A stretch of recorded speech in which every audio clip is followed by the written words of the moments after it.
أعوذ بالله من الشيطان الرجيم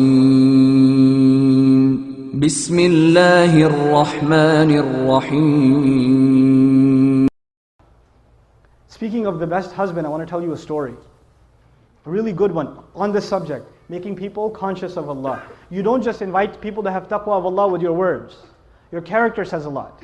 A friend of mine, he became a friend actually on a short trip, told me about how he was raised in a Muslim family. He's Guyanese origin, and in Guyana there's Muslims that are committed and there's Muslims that have mixed their religion with Hinduism, and some Muslims that are just Muslim by name and they've completely almost lost everything of the religion. They almost know nothing of the religion. And he was of the latter type. He almost knew nothing about the religion. So as he was growing up in New York, he almost completely just wasn't even practically Muslim. He used to, get into fights with his mother. He went to jail a couple of times. He was in gangs, all kinds of stuff. Later on in life, he decides he wants to, he's looking for God. And he knows at least by name he's Muslim. I think his name was Muhammad or something, right? By name he's Muslim, so he should look into what religion first? Islam. So he starts looking into Islam, starts going to the masjid, starts learning how to pray again, becomes more serious. At the time he was, he had married his girlfriend who was Christian or whatever. Right? He starts becoming more serious about the religion. And then his wife notices that he's praying. And the beer is gone from the fridge. And he's not going out with his drinking buddies. And he doesn't go to Atlantic City on the weekends. He's a different guy. Something's changed, And he doesn't say anything to her. Just on his own, he didn't yell at her, didn't tell her to, put a hijab on or whatever, lose all her friends. He didn't do any of that. He went to a scholar, and I make dua for the scholar that he went to. He didn't tell me his name, but he said, I went to my scholar, and I told him, look, I'm becoming more and more aware of Islam, but my wife, of course, is a Christian. And she's not even a practicing Christian. She's just kind of what I was before. She's exactly like I was before. How do I help her? He said, don't tell her a thing about Islam. Just be the best husband you can be. And to do that, just study what kind of a husband the Prophet was. Sallallahu Alaihi Wasallam. Just do that. Don't worry about what you need to tell her. Worry about being the best possible husband. And that is the sunnah of the Messenger. The Messenger would buy his wife gifts. The Messenger would joke with his wife. The Messenger would spend time with the mother of the believers.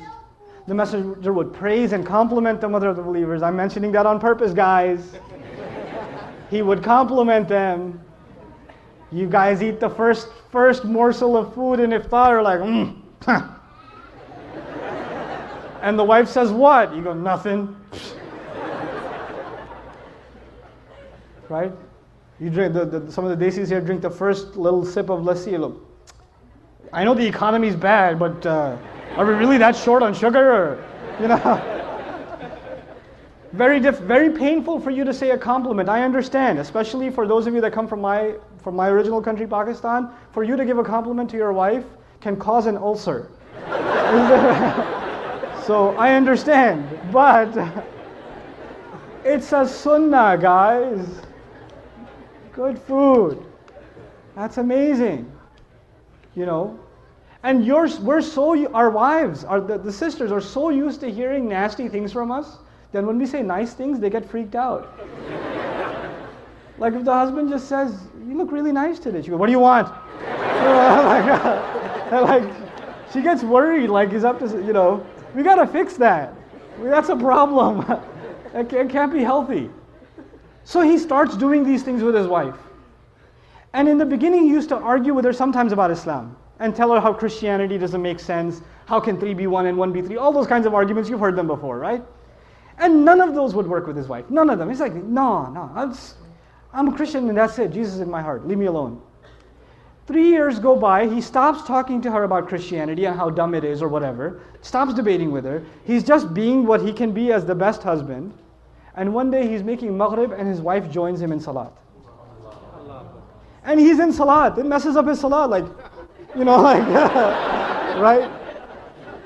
What's happening here? Right?